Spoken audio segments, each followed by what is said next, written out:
What's going on? Look out the window. A couple days ago, there was white stuff on the ground. They were predicting a lot of snow last night here. We didn't get much at all. Maybe it's the end, I hope. Good morning, everybody. It's the 4th of April, 2016. Another edition of Weber This Week. A couple of my buddies are in the house. They're political types. Yes. And they both support Donald Trump. Just kidding. Cindy Lorenzetti, who never is lost for words, and she has opinions on most topics, and most of them are fairly accurate. Good morning, Cindy. Thanks for coming in.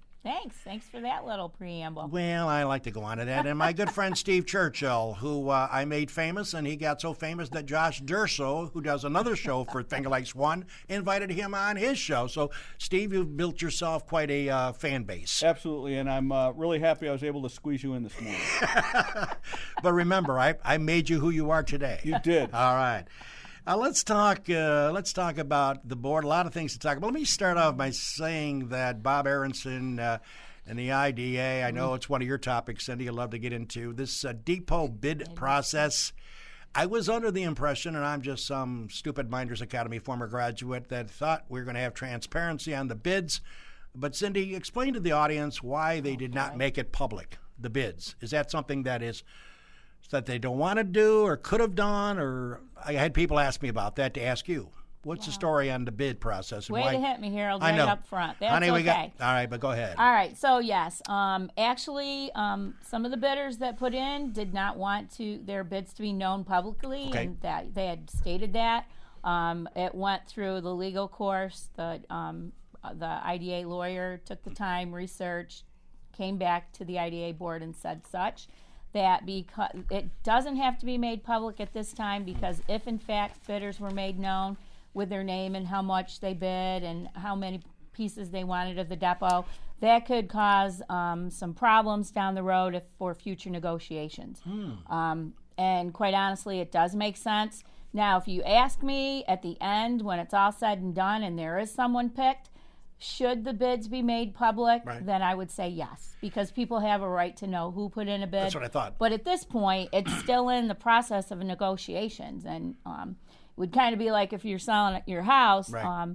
And you know there are 5 people putting a bid on your house, and they all wanted to know what the other one put in. So that's pretty much short and sweet, the answer. And a good friend of mine, Steve Churchill, who we made famous on this show. Steve, your opinion on that as well? Do you agree with Cindy? By the way, I got to tell you, two guys who are close friends of mine who come on the show quite often, I was going through some research before I came on this morning, and I noticed you guys a few years ago agreed on everything, and today it seems like you guys don't agree on anything.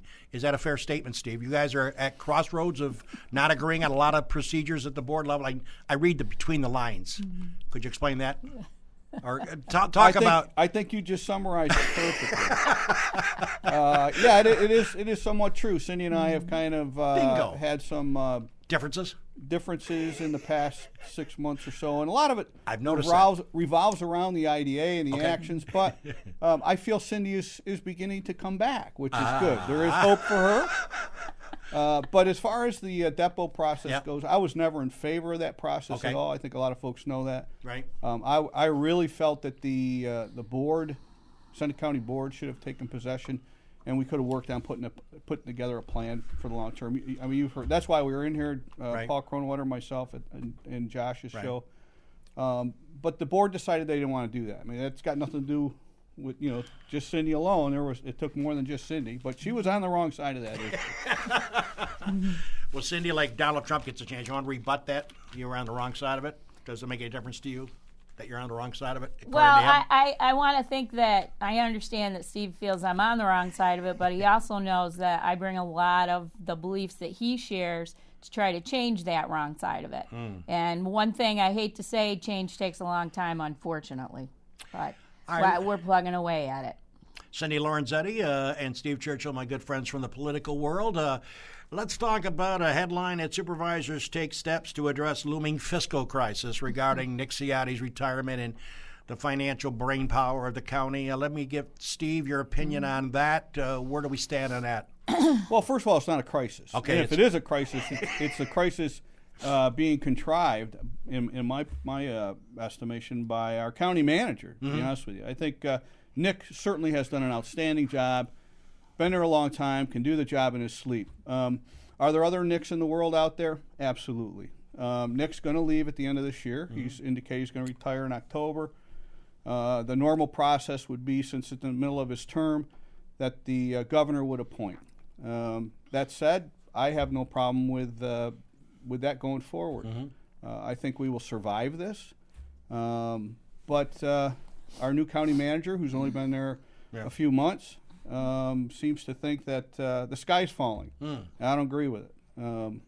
He wants to hire a finance director. He wants to hire that person ASAP to be his assistant county manager for a number of months and then take over as finance manager, creating a brand new department, and then essentially diminish the role of the treasurer. I don't know that we can do that simply, to a part-time position.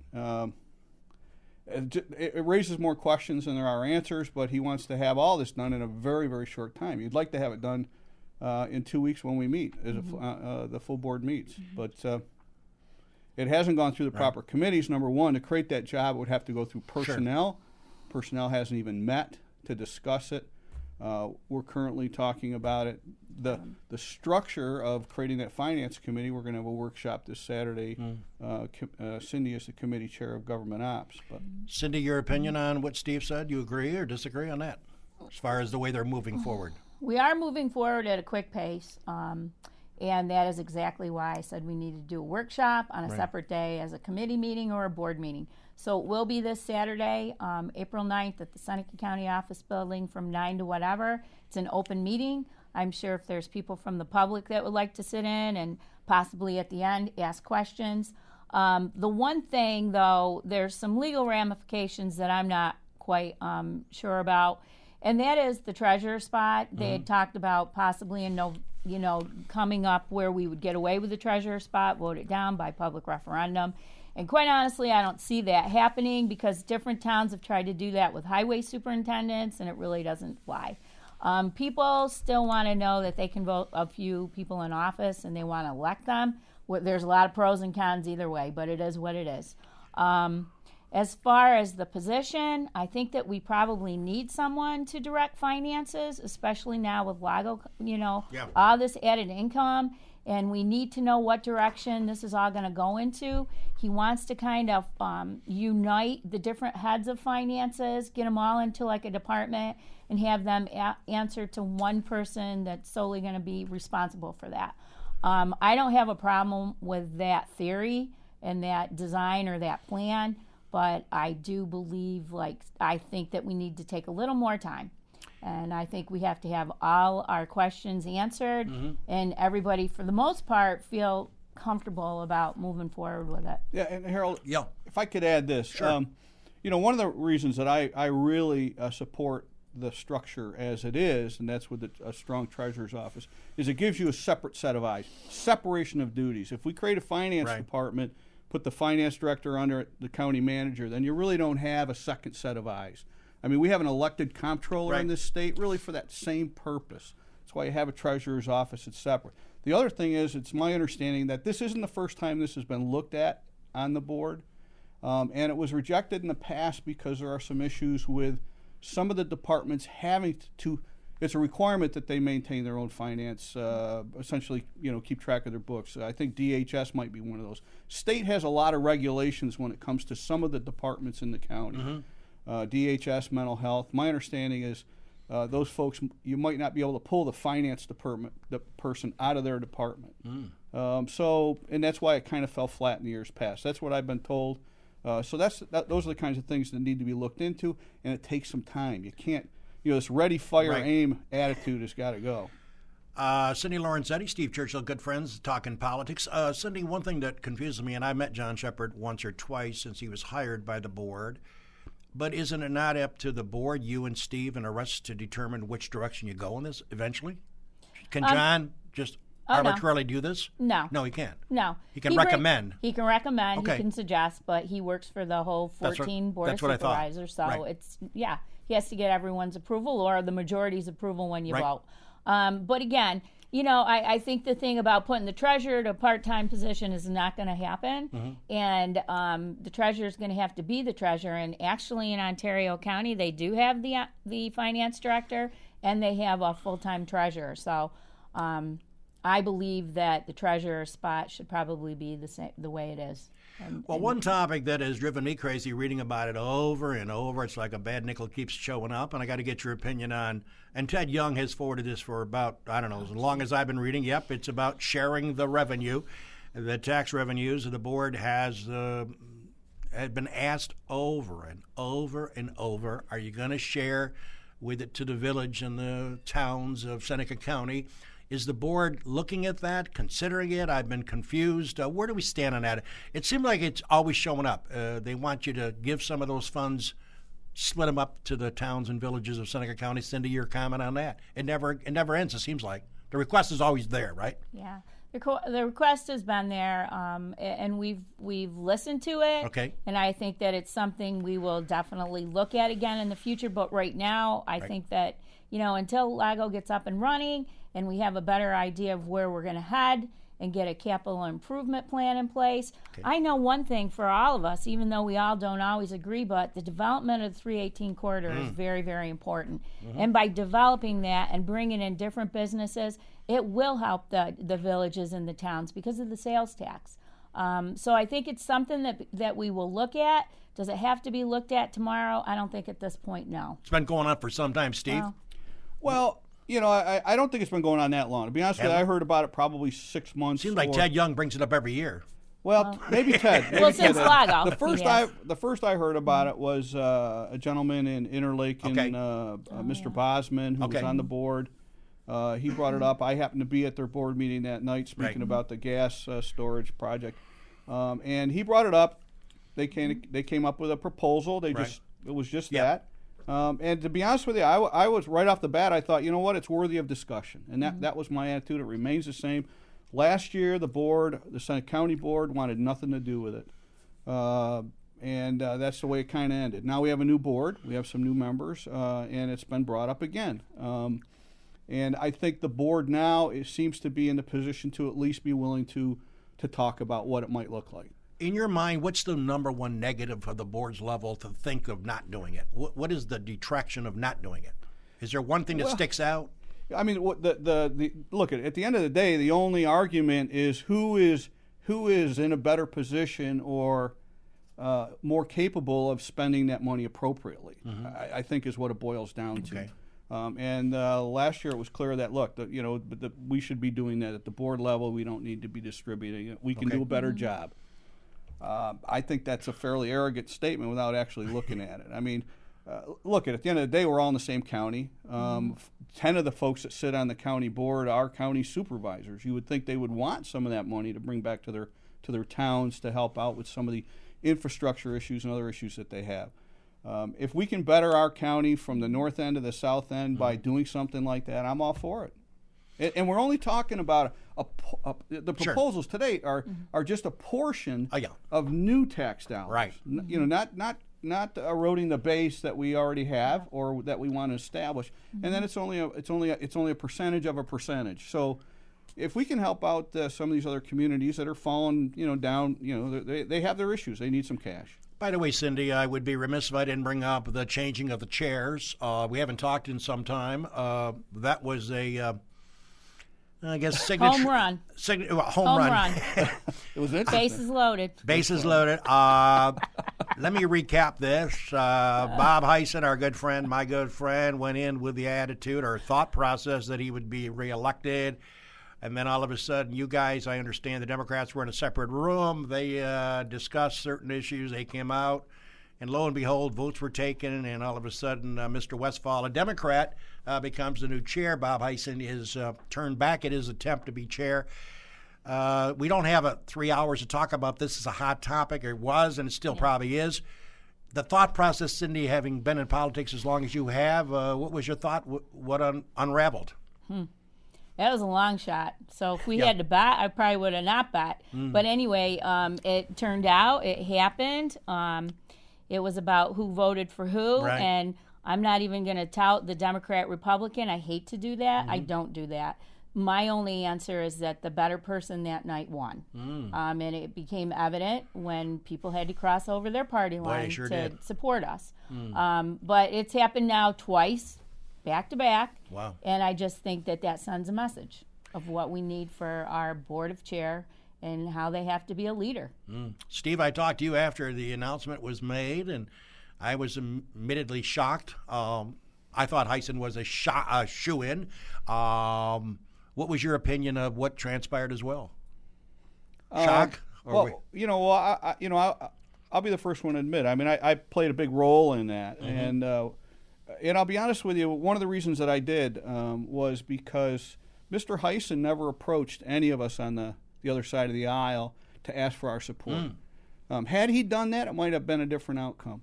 But since he didn't, I thought, what the heck? Had he done it in the past? Not a great deal. Right? No, it wouldn't have changed for me had he called. Okay, because I knew that he was not the person that should be the chairman for 2 years, and he wasn't. So, with that being said, and like you said, I can't go into a 3-hour. No, I know. Reasoning. Right. But I have many reasonings, and a lot of them do stem from my town of Fayette versus the town of Varick. Right. And there you go. There you go. There you go. Well, I got to admit, I did talk to Bob after that, and I guess he was shocked at the. He was shocked. He was shocked. Absolutely. He was very shocked. And I guess what upset him more than anything, and I don't want to put words in his mouth, is that some of his old long allies who thought were with him were against him. That's part of politics. I know it is. That's part of politics. That's the game we all play. You better have tough skin. I've said that on this show. Yeah. I've many times. Yeah, but I disagree with that. I mean, most of his allies, the only ally that you could probably argue that didn't that sided and voted for Gary was Paul Kronewetter. But Paul was brand new to the board, and some of the issues that Paul were close and dear to his heart. He didn't feel that Heisen was going to be serve those interests best. That was it. I mean, the rest was there was no love between Heisen and Greg Lazaro or Gary Westfall, myself, Cindy. Don Trout was new to the board, so no, all the other folks that you would have expected to vote for Heisen did. And you know what? That's what we need. And it was real close. Yeah. And that's what we need in politics. Yeah. We need people to change it up. It's not always the same old, same old. Just because you feel you've been there and you've sat on that board for many years, but let's not go how, you've been reelected with no opposition a couple times.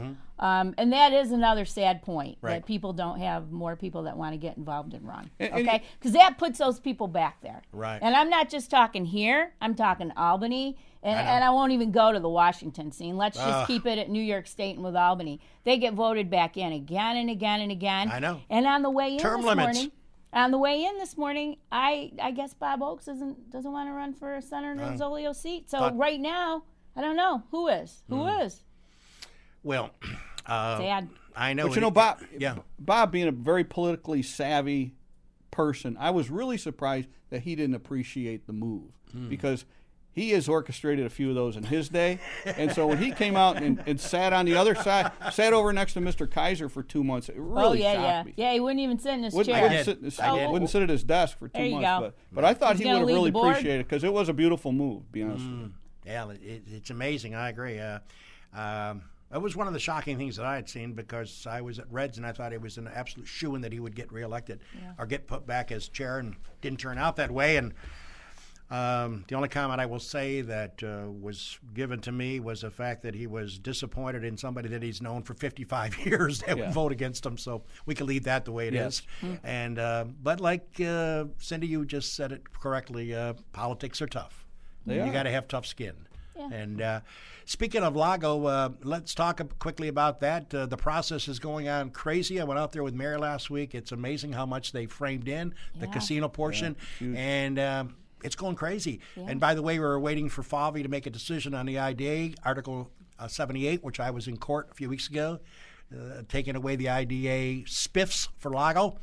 I was a little nervous. I hope I'm wrong about this. When they did hold the hearing at the courthouse under FAVI, the attorney for Lago presented that this claim of taking away the benefits that were offered by Lago as part of the package, Cindy and Steve, should be maintained. And then FAVI, which I was surprised at, I'd never seen this with him, indicated twice by interrupting the attorney, stating that, is it not true that Tom Wilmot, when he came into this project, said he did not need a tax break, did not need it. And they even had it written, and I was hopefully praying to myself, thinking that I hope he doesn't rule against them, because then we'd go back, Steve, to square one? I don't know what control the judge has over IDA. I guess they would appeal if they lost it. But it got me a little bit nervous when the judge asked the question. I thought he was going to do this on his own. So I don't know. Well, I mean, Article 78 typically means that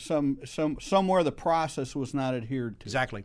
Okay, so whether that statement that you just made would come into play and change that outcome, who knows? But I agree that Lago initially said that they didn't need these incentives and didn't come around and ask for them for well over a year after the project really was underway. Well, Cindy, if I was Tom Wilmot, if you were head of the IDA or part of the IDA, I would come to you asking for a package as well. Why not ask? Mm-hmm. Worst case scenarios, you can tell me no. Exactly. Everyone does, and under New York state law, and I'm not the lawyer, so I don't want to tout the legal things here, but everybody has a right to come to the IDA under New York State, and then it's up to them to decide exactly what they qualify to receive.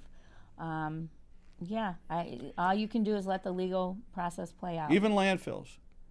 And the landfill will be probably asking for a renewal of their package here in June. It's up for renewal. Yes. And what folks, and again, a landfill, where are they going to go if they don't get their subsidies? They aren't going to go anywhere. Did they need the subsidies? No. They make a tremendous amount of money. We all know that. They have a lot of money to hand around. Of course, and I've made that rationale that, look, if they're actually putting millions of dollars in their pocket at the benefit of us, we gave them a deal, then the money that they're giving back to us in these donations and handouts really is our money. But it gains them some control, and it buys influence, and it's wrong. So I hope the IDA does not renew that this June. I'm going to be working hard. What's your gut feeling? I think they will. The IDA very seldom says no. Let's face it. Well, I don't know if I agree with that, and I'm going to. I hope she's right. I hope she is right. Because how they got that agreement before, the criteria, they're not meeting that criteria now, is what I'm heard. Yeah, part of it was that they own their own construction company, and they were spending. They don't own contract out. So whatever ways we can find that they're not living up to that, they should not get the renewal, and I'll be one voting absolutely not. And honestly, there are a few people now on the IDA that I think will support that, and it'll be a tough one. But not enough. Not enough on the IDA. But I got to give Cindy a lot of kudos. I mean, just a couple of weeks ago, there was a push. They reviewed a pilot package for the Finger Lakes Railway, and I was pushing to get some language in there, and Cindy did as well, that said, look, we're going to give you this pilot program, but if you start hauling in trash from New York City, the pilot's off. Now, did that mean a lot of money to them? Probably not. Will the trash from New York City put a lot of money in their pocketbook? Absolutely. But the IDA did not want to put that language in or make the pilot contingent on New York City trash. And shame on them. They aren't listening to the community. And I don't think they ever have. It was 5-3 vote. And unfortunately, change takes time. But I was happy with 3 people that 2 other people. It's a hard spot to be in, because when you're on the IDA, you're a business person, and you have to look at it from the business point of view. And a lot of them sit and don't look at how the public actually views it. There's strong sentiment right now against the landfill, and I'm hoping more of them possibly change that way of thinking. Maybe look at it from the public's point of view. All right, we're almost out of time. Then we got to take a break and listen to Sharon Hoatland's going to join us to talk about the big fashion show coming up Friday and Saturday. But I would be remiss if I didn't ask both of you for a very quick, brief comment about the budget for New York State. Cindy, your opinion on $12.50 for us for minimum wage won't kick in totally for another 4 or 5 years. Quick comment on the minimum wage.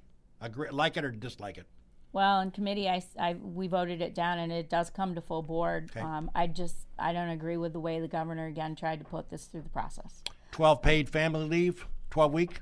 You like that idea or no? I do think that I would support the Family Leave Act, but wondering how that would be paid for. I'm not quite sure how he planned for that. And again, we're not given a lot of information, and I just think he has his own agendas, and he pushes them right through. But they all voted it. Yeah. The Senate Republican, I don't think anybody voted against it. No, they didn't. It was unanimous, I don't understand that. Yeah. Steve, quick comment on the $12.50 for us.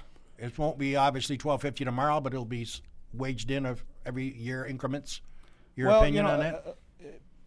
Look, I'm on the side of families, right? And it's tough in this life to live on the minimum wage that we have today. Right. I mean, it is. It's poverty. You can't live on it. Right. Do we need to do something? Absolutely.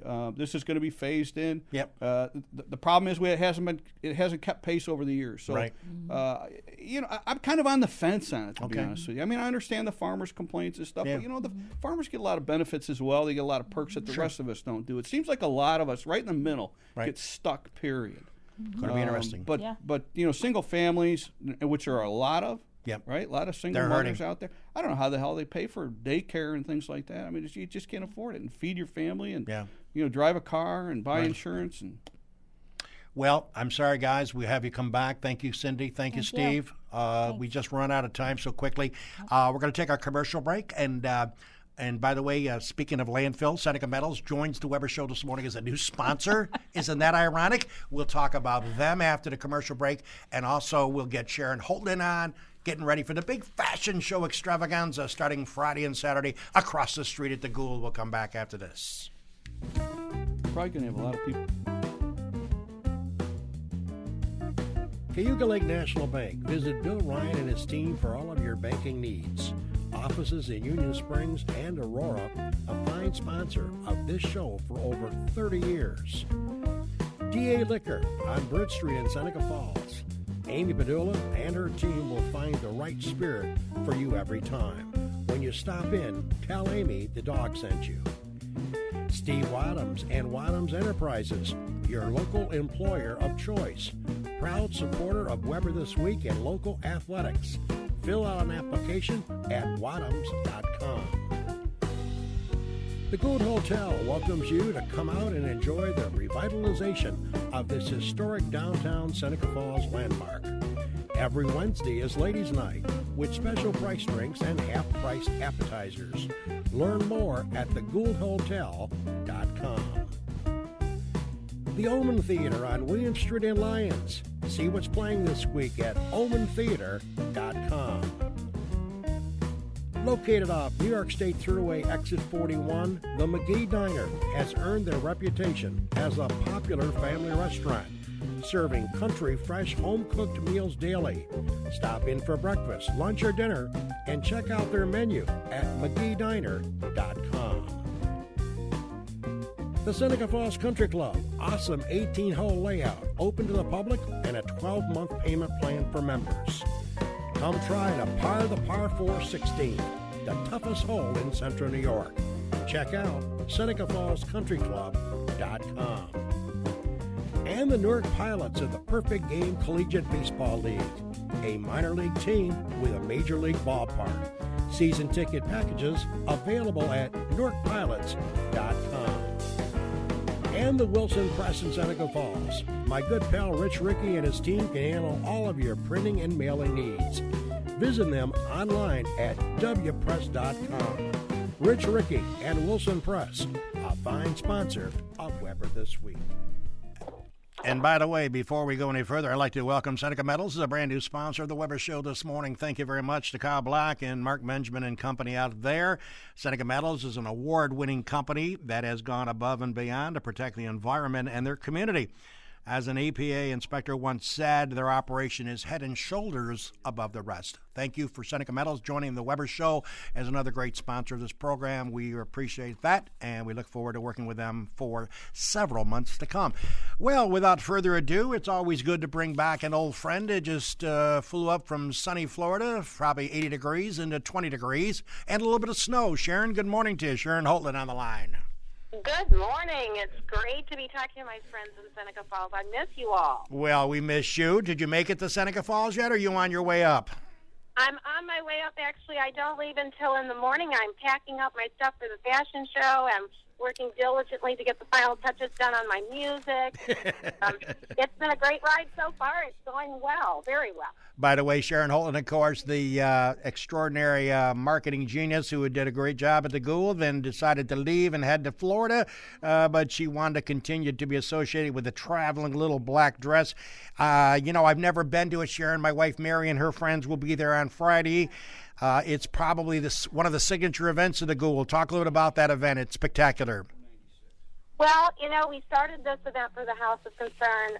This is going to be the 4th annual, and we started it back when I first had gotten to Seneca Falls. It was a great way to be really supportive to an amazing cause that is so well needed to grow and help our community. And the awareness that the fashion show has brought to the House of Concern has been great, and they've also gained and the funds. It's helping them. Of course, we need something all the time, but the show makes somewhere between, depending on the crowd and depending on how much we do with our wonderful baskets and raffles and sponsorships, we can make anywhere between $15,000 and $18,000. That's our expectation. So that's a big number in order to feed our friends and our community. So it has been really something for me to see grow. The models have been working diligently, getting ready for this show. This year's theme is the Traveling Little Black Dress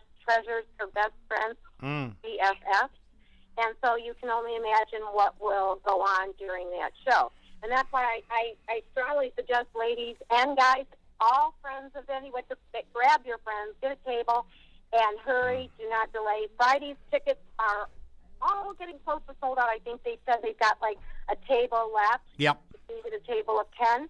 And we do have some left for Friday, more than, we're getting to almost, I guess I said about a third. So Yep. We're getting there. And so the tickets are $40. The doors open at 11 for some wonderful raffles. And we have some great donations from Mackenzie Childs to artists in the area. It's just been, once again, the community comes out and supports the House of Concern. So it's just a wonderful, fun 2-day show for me. I enjoy it. Get to see all my friends. Actually, I've got a girlfriend flying out from Florida to see the show. Oh, that's great. It all fits with the theme. Yeah, we're very excited, and the ladies have their final meeting tonight, and then we start rehearsal on Thursday, and the show's a Friday and Saturday, so it's very exciting. Well, I know my wife Mary and her friends Sandy and Barb and company, they always go to that event. They always talk about it, and they're excited about it this week, and they'll be going on Friday, so we look forward to that. And you and me have a date for tomorrow night to have a cocktail. Looking forward to that. We do, and I'm looking forward to catching up with everybody in Seneca Falls. I sure miss everyone. It's quite a contrast to Florida and Seneca Falls, especially now. Don't tell me I've got to bring booze. No, it should be okay by the time you get here.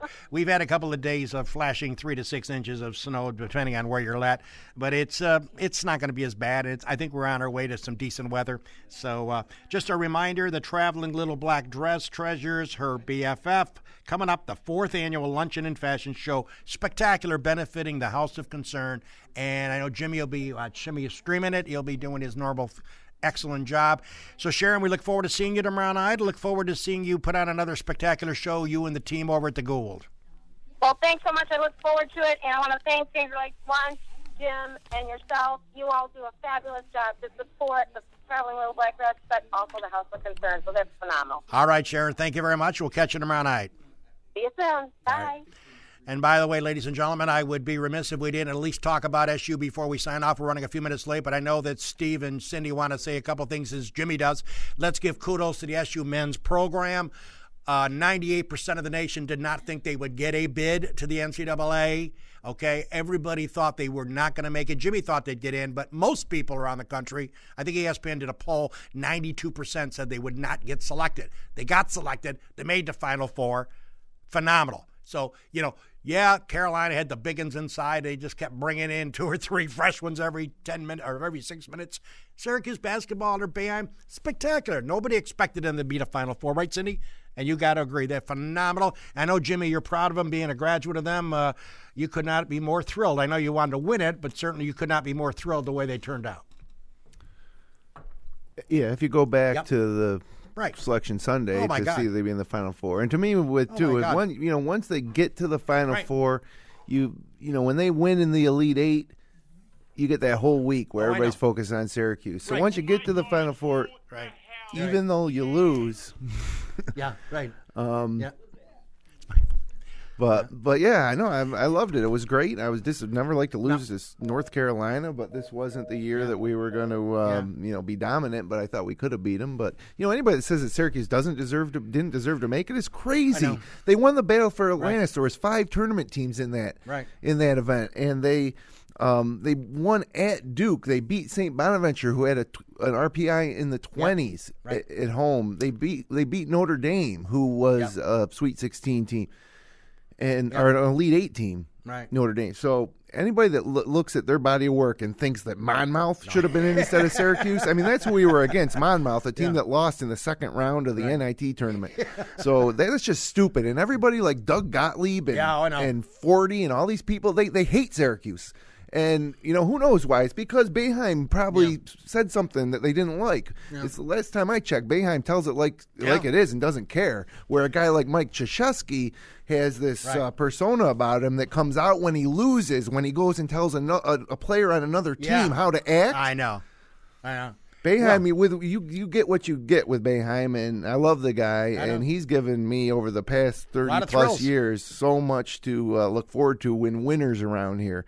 And I'll say one last thing about this. Sure. Jim Boeheim, there's people that still don't want him to play the zone. Jim Boeheim, in the last 5 years, and we'll take one of them out because he was ineligible for the tournament last year. Mm-hmm. So in the last 4 years, 3 Elite Eights and 2 Final Fours. You won't find any coach or program in America that has a better record than that over the last 5 years. And this is all while the NCAA's taken 8 years to decide. And this is one last thing I got to say. I got him going. Like Cindy Lorenzetti, go. Everybody talks about how Syracuse doesn't deserve to be there because they're cheaters. And Boeheim said it himself. We didn't cheat. How about Carolina? Yeah, exactly. I know. 8 years they found. Right. One tutor helped Fab Mello on one test in 8 years. And that's what this is all about. And we held Fab Mello out of the NCAA tournament when we went to the Elite Eight without him. We could have won the national title that year. He was the best defensive center in the country. And people just randomly throw out, well, Syracuse, these NCAA violations, they don't, they're cheaters. How about you tell us what it was? Right. 8 years, I tell you, found. You look at any program for 8 years and tell me if you find more than that. So anyways, I'm proud of Jim Boeheim, and I'm proud of Syracuse, and I'm proud of the Lady Orangemen and Coach Q, and I think that they can beat UConn tomorrow night. That's right, folks. Speaking of SU, who would have thought the SU women would make the final game, huh?